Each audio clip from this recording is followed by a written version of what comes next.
Part 3. So now Richard Pryor Jr. is spending a lot more time with his father. And so at this time, Richard Pryor is doing really good. He's now starting to do a movie with Flip Wilson. So Wilson has a son named Kevin.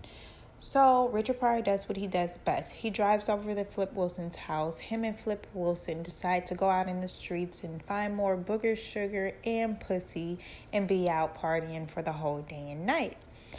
And so they would leave back the marijuana, and that's when Richard Pryor Jr. and Kevin would find it, and they would just basically start smoking weed at that time. And they would get so high, they said, and this would happen really frequently. Now, also at this time, too, Richard Pryor Jr. is starting to talk about events that happen in between the ages of 12 through 14. But he says 12 for everything that happens. Like 12 is so traumatic for him. Everything bad that happens, he's like, no, it was 12. I was 12. I was 12. Even though he knows that he could have been in between 12 and 14. Now, he's in school, middle school at this time, and he's just feeling like a loner because all the kids are starting to click up, and they have religion groups and doo-wop groups, and the cool kids and the basketball players and stuff like that. The wrestlers, they will all hang together, and he would be with nobody.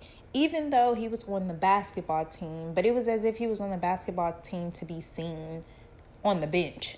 That's it. That's all you seen him was on the bench. He didn't play not one game. Now, he had hobbies where he liked to draw, and he was really good at drawing. And he would want to join like these Halloween contests and stuff like that at school. And he would draw pictures of Cobblestone Street where he grew up. Remember in the beginning of the story, I would tell you about that. And the painting was good, but he didn't think it was good, and he threw it away. And an admiring classmate seen the drawing and drew the same exact fucking picture, put it in the contest, and that motherfucker won. Now, this is when Junior started to realize, hey, people will take your shit and say that it is theirs and claim it for fame and go on with life. And we see that happen nowadays on TikTok and stuff. People be saying they came up with dances, but they really did not. Okay, anyway, he did end up having two friends, though. Mike, who was a white boy who was on the basketball team, and this other boy named Ike. But Ike was a thief. And Ike's sister and mother was a thief, too. And Junior would hang out with them and steal stupid stuff with they stupid ass. They would steal like Tic Tacs and lip balm and just dumb stuff. But they did it for like the excitement, the rush. Like they really didn't need to steal. Well, I don't know. Ike and them probably did need to steal because if all y'all stealing, somebody poor. But Junior, I don't think he really needed to do that.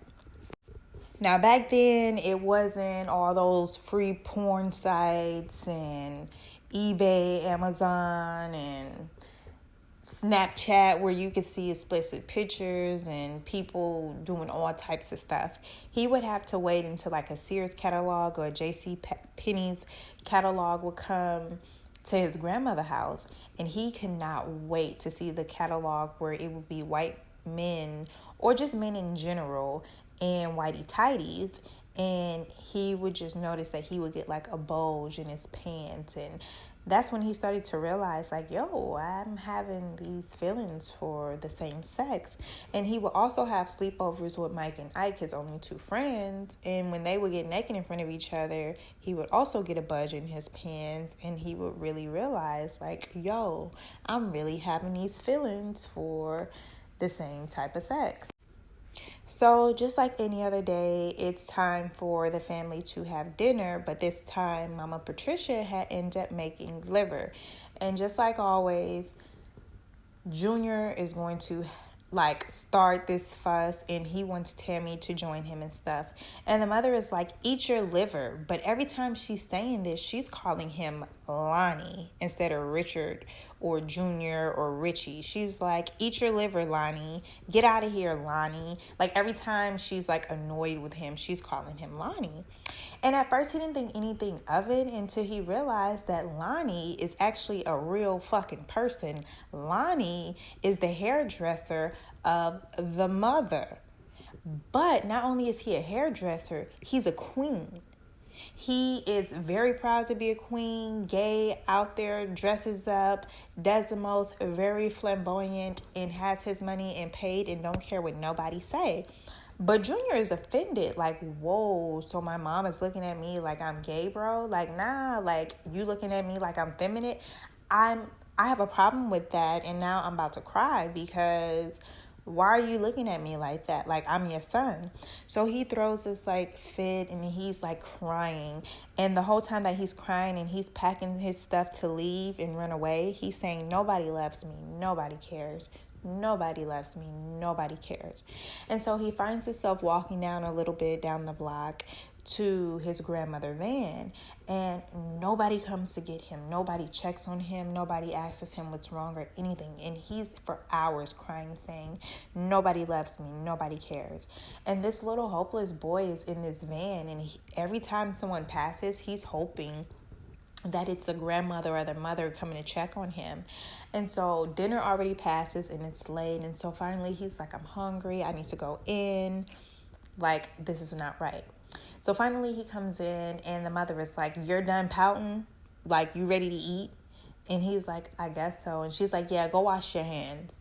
And so he said he went to go wash his hands and he ate. But he said after that day or night, however you want to call it, his mother never called him Lonnie again, but that stuck with him forever.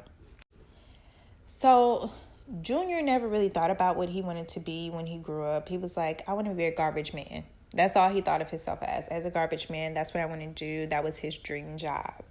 He did take piano lessons for a little bit. And once he learned the song, Mary Had a Little Lamb, he was like, I know how to play the piano. I don't have to take these lessons no more. And I'm going to be able to keep this gift forever. No, it don't work like that, boo. And sure enough, as he got older, he forgot how to play it. And so basically he started working for his dad behind the scenes of like different shows and stuff like that. He would read the scripts and tell his father whether it was a good script or whatever like that. But he did notice that he was a really good actor and he loved turning into a different character. It got him out of being who he was. So that was like a release and freedom, and it was just a breath of fresh air for him. But he would find himself getting jealous because his dad would always help Rain, the little sister, and boost her career and put her on like TV shows and put her in front of the camera and all this stuff like that. And he would just have him in the back working on all the behind the scenes and stuff like that. Never stuff in front of the camera until one day this lady named Jennifer Lee, which ended up being Richard Pryor's actual last wife ever, she was like, listen, your father does care about you, but he's a man.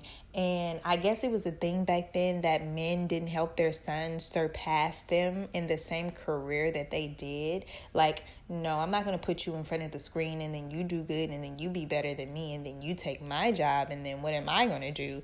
I'm not going to be the king of this castle. So no, son.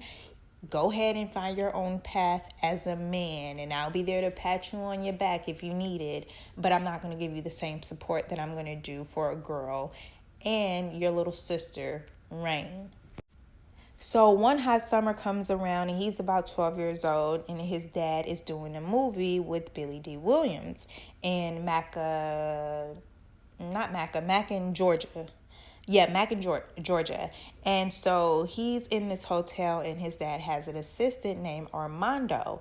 And so Armando comes in the hotel room where Richard Pryor Jr. stays. And Richard Pryor Jr. is comfortable at this point because he's been there for a while, ordering room service, running around, getting in the pool, all this stuff. So when Armando comes, it's nothing new that someone might have to watch him. And so they watch TV together.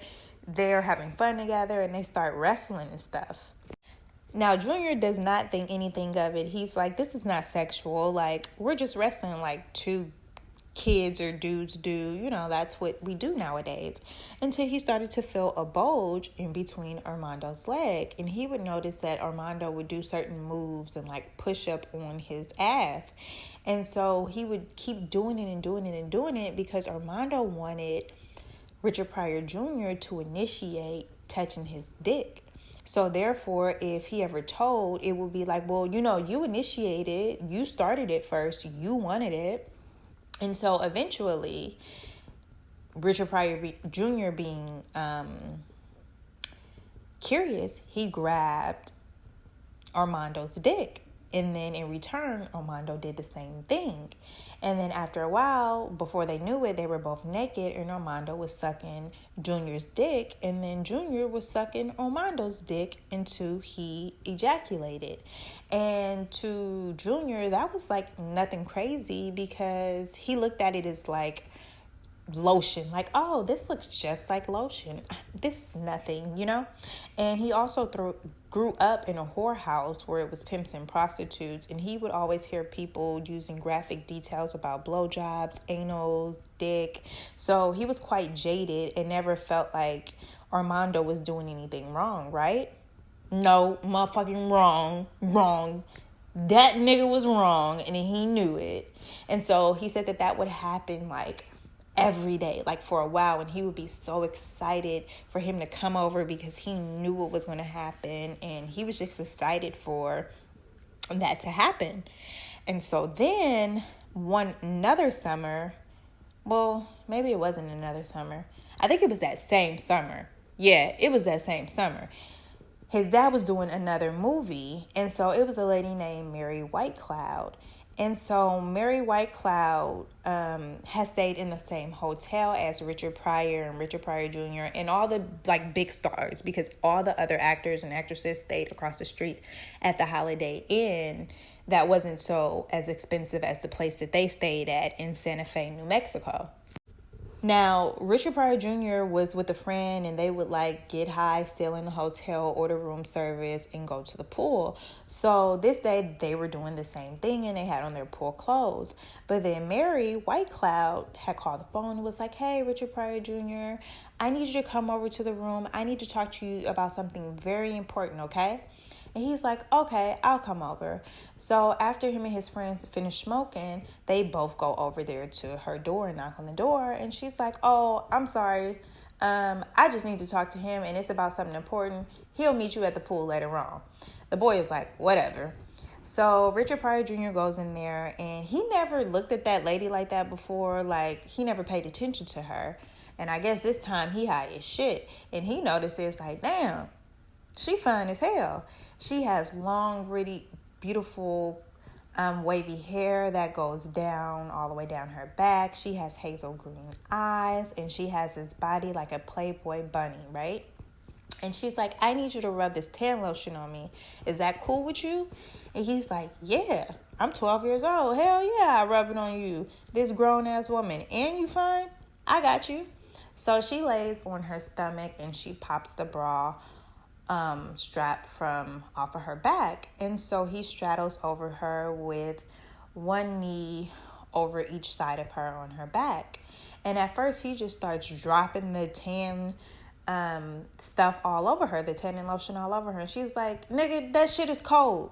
Let me tell you how to do it. And she's like, all right, just rub it in your hands first, and make sure you rub it all the way into your hands, and the suntan lotion is warm.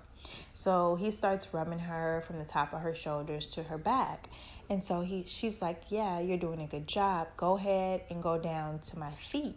And it starts to tickle her a little bit. And she's like, okay, go up to my calves. Okay, now go up to the middle of my thighs.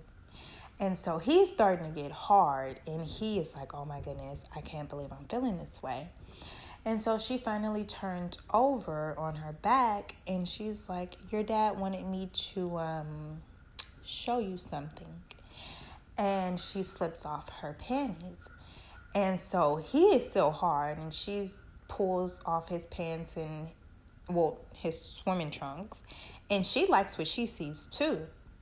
And she's like, yeah, I can show you something. And I'm sure you'll be happy for me to show you something. And so she pulls him on top of her and inserts him and pushes him in and out, in and out. And before you know it, she tells him, hey, slow down. I don't want you to come inside of me. And he says, too late. Baby, Time out. Wait a minute. Did you all forget that he was 12 and she was a grown lady? And then you come inside of this grown lady at the age of 12? I mean, this motherfucker life is traumatic. So now it is Richard Pryor Jr.'s 13th birthday. And so Richard Pryor drives his old ass down and takes some time to bring his son a gift. Now, remind you, the mother, Patricia, is still with Harry and they're married and they're there with the house and the kids and all this stuff. And Richard Pryor, smooth ass, comes just swaying in like he always there and father of the year and there 24/7, when Harry is really the man that's the father to Richard Pryor Jr. And so they say Richard Pryor comes in there with this chemistry gift. And this chemistry gift is huge. It comes with all these different mixtures that you can do science stuff. It comes with a frog that you can dissect and all these cool different experiments and stuff. And Richard Pryor Jr. is ecstatic about getting this gift and cannot wait to dissect the frog and jumping and hollering and just like, oh my God, you're the best dad ever. And Harry like, hold on, motherfucker. Hold on. You ain't just finna come up in here in my shit and act like you the king of the castle. I'm the one who take care of this little boy. And so Richard Pryor is looking at him like, what is your problem? Like, I'm his dad. And Harry's like, nah, I'm his dad. And so Richard Pryor stops and yells, I'm his dad, nigga. He came out of my dick, not yours. Dead ass, that is true. And that had enraged Harry because Harry hated the word nigga. Like, he hated it. And so they were about to, like, go at blows with each other, start fighting with each other. And the mother jumped in, was like, no. Like, hey, don't. And so Richard Pryor Jr. is like, this is the first time and the only time really that I've seen my dad back down from something really without a fight. And he said his dad casually backed up and was like, all right, you got that. All right. Also, he mentioned how his dad also bought him a gold velour jumpsuit that said, every nigger is a star. Like, what the fuck?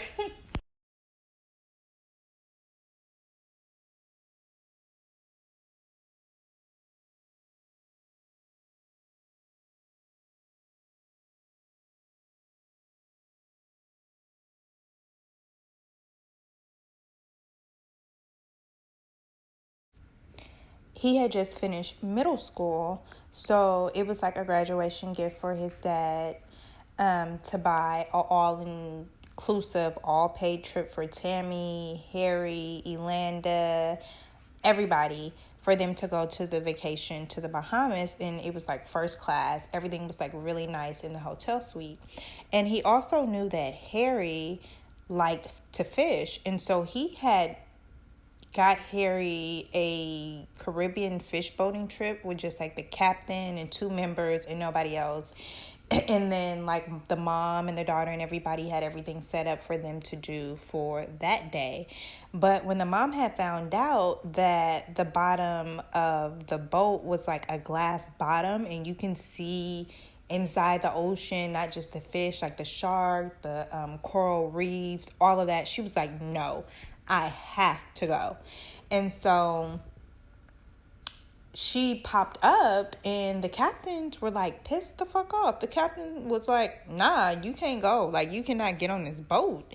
And she was like, no, like, bro, I'm getting on this boat. And they had an attitude like, no, you cannot. She's like, bro, I assure you, you will get the extra money for the passenger to get on here.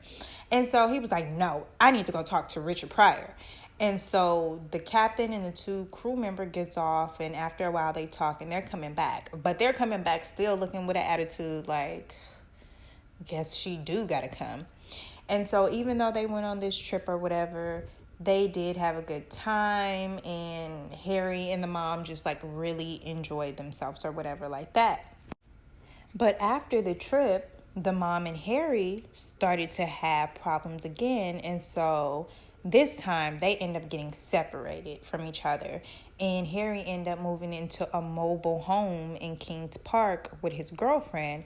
And so over the Christmas vacation, the mom had went over there, I guess, for money That's what Junior said. Usually they kept in contact with each other for. And when she arrived, he was like, Patricia, you need to get your stuff and like just go. Like you need to get yourself and roll up out of here.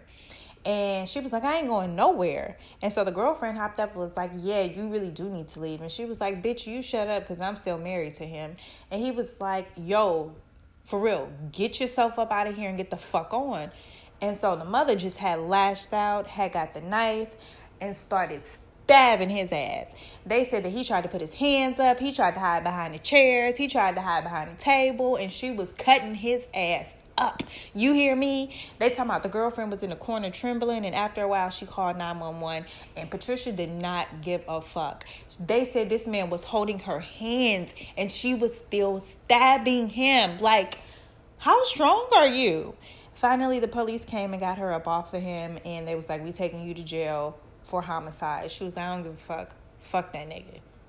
So, at this time, Richard Pryor Jr. is with his dad, Richard Pryor, and Debbie, Rain, Elizabeth, all of them. They're on vacation. And so she calls Richard Pryor, and I think they're in Hawaii at this time. And she calls and she's like, hey, I'm in jail for homicide. I tried to take this nigga neck, hands, back, shoulder off. Get me out of jail. And Richard Pryor Jr. is like, don't trip. I got bail money for you, and I'm going to get you the best attorney, right? And he is laughing. Like, Richard Pryor is laughing, having giggle moments all throughout, like, the day and night. Like, when nobody even talking, he just bust out laughing. And so Richard Pryor Jr. was like, yo, I think this is a sick, karmic, twisted fate that my daddy was hoping for. He was like, because remember when the captains and stuff was irritated with my mom wanting to go on the trip, he believes that his dad had paid the captain and the 2 crew members to throw Harry off the boat so his ass can be eaten by the shark. Because remember, he had walked away from that argument. But remember, Junior was like, nah, that's not like my dad. Like, he walked away cool as hell.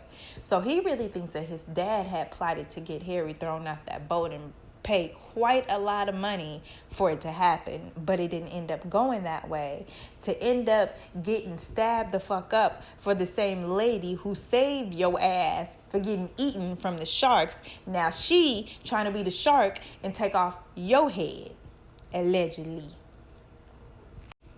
Now Christmas time has come, and they are all together as a family, meaning Deborah, Rain, Elizabeth, Junior, Richard Pryor, and they are at the islands now. They're in Jamaica, and they go visit like some of the historical best places that you should still check out to this day. A place called the Rose Hall. It was a mansion built in 1770s. It was a part of a place where 250 African American slaves had labored, and it was notorious for this lady called the White Witch that kept slaves in this dungeon in the basement, and she basically like tortured them for being like disobedient and stuff like that. And it was just like so much culture that he had got from this trip that he really did enjoy it. Like, he wasn't cooped up ordering food and stuff like that in the hotel room. And he also was a picky eater, but he really enjoyed eating the fritters and the ackee rice with the saltfish and the sweet plantains with the jerk chicken. Like, who does not like Jamaican food? That is my favorite food. I make a mean oxtails.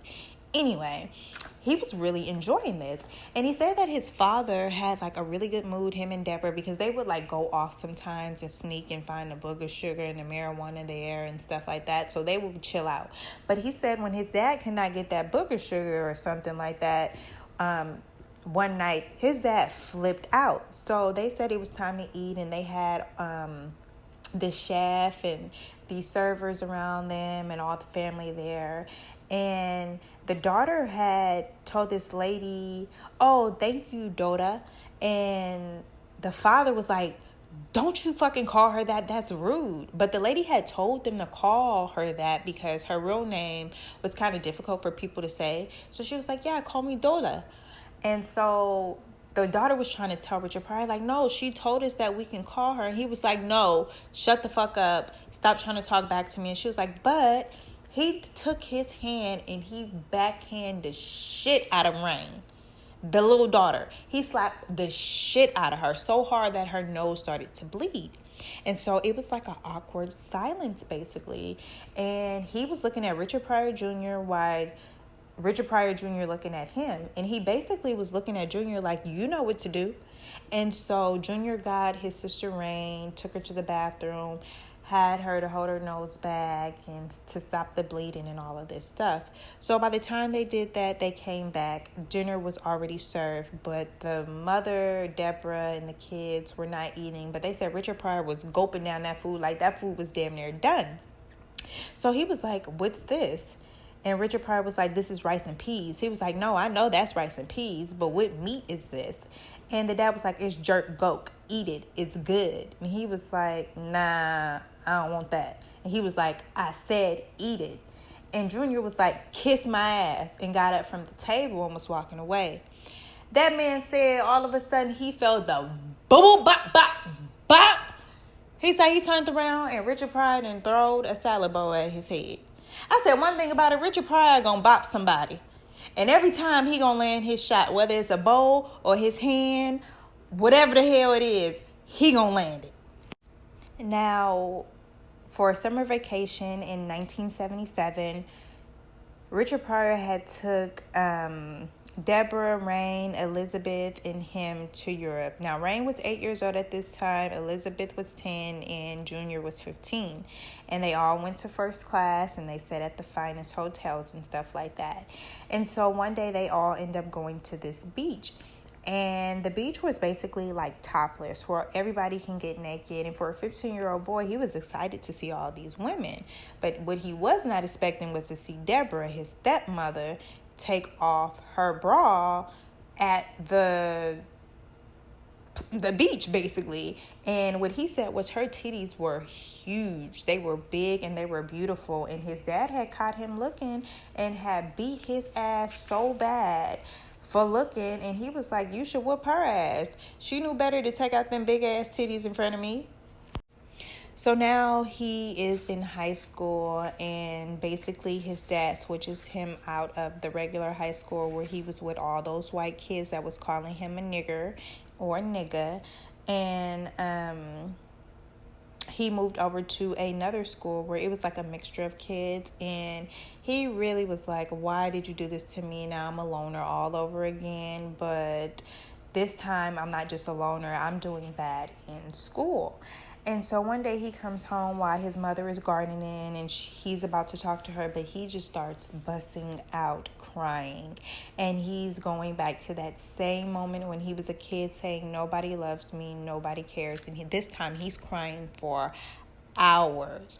And so now at this point, the mother is like, hey, I'm taking you to the hospital where you were born at, the forensics hospital, and we're going to take you to the psych unit because this hospital has now grown. So they take him to the psych hospital, and now he has a therapist named Dr. Young, and he breaks down and he tells her everything from Armando to the sexual assault as a kid and the lady, Mary Whitecloud, and everything. And so he's feeling better until one day his mom approaches him and she asks him a question about Armando. And he flips the fuck out. He's like, fuck you, bitch, Miss Young. How the fuck you gonna tell all my secrets, bitch? Now I'm about to act out. Fuck you, fuck her, fuck everybody, fuck all y'all. To Richard Pryor called one day and was like, listen, nigga, you gonna have to chill out because they finna take you to the place where they gonna give you a shot in your ass and tie you up, and you gonna be there for a long damn time. Now do what you need to do. And he straightened the fuck up. I mean, sobered up, and the next day he was released. Now Richard Pryor Jr. is working with his dad in the summer in Los Angeles, and he's on the set working and doing the same thing that he usually does, reading the stuff and considering things. And this guy, David, who's on the set, is like, hey, Junior, go get me some coffee. He's like, all right, I'm going to get it. I just have 2 more pages to read. And Richard Pryor is like, you heard what that nigga said. Get the fuck up and go get him some coffee. And he like, yeah, Dad, I am. I got 1 more page. And so he said he seen Richard Pryor get up, and he knew what was coming. So he stood up. And he said Richard Pryor took his fist and punched him so hard in the chest. But he said this time he didn't flinch. He stood 10 toes down, didn't flinch, didn't cry, didn't buck or anything. And he said for the first time his father had looked at his fist, looked at Junior's chest, and then said, shit, motherfucker. This is when he's actually realizing my son is becoming a man and I can no longer manipulate and whoop his ass to make him do what I want him to do. So now it's 1980 and it is his senior year in high school. So Richard Pryor had bought his son a Pontiac, and he would use this Pontiac to drive down to Riverfront. Riverfront was a place in Illinois, and he would drive up and down the street and he would pick up different guys, usually older guys, and he would sleep with all these guys and stuff like that. And so soon these guys would start leaving cute coffee mugs and teddy bears with pink bow ties on it. And so one day the mother said, who left this here? Who left this on the porch? And so Junior lied and said, well, I think it's a girl who has a crush on me at school. I mean, Mom, I can give it back to her if you have a problem. And the mother was like, nah, it's cool. And so that's when he realized, like, I'm too scared to tell her. I don't want my mother to take away my love, her love for me, because I am gay, or how I feel about men and me sleeping with all these men. So this man said that he went to the bathroom to go pee and it was burning. He said he ran out that bathroom so quick and told his mama, my dick is burning. It is on fire. The shit is spitting out fire. And so the mother said, okay, I'm going to take you to the clinic the next day. They get there and the doctor tell them, yeah, you got the clap. He said what? He said, yeah, you got gonorrhea. He said, no, that's impossible, Mom. I'm not having sex. I'm not doing anything with anybody. I haven't had sex, Mom. And so the mom looks over to the doctor and said, yeah, I assure you, my son is not clapping no cheeks, ain't knocking no ankles loose.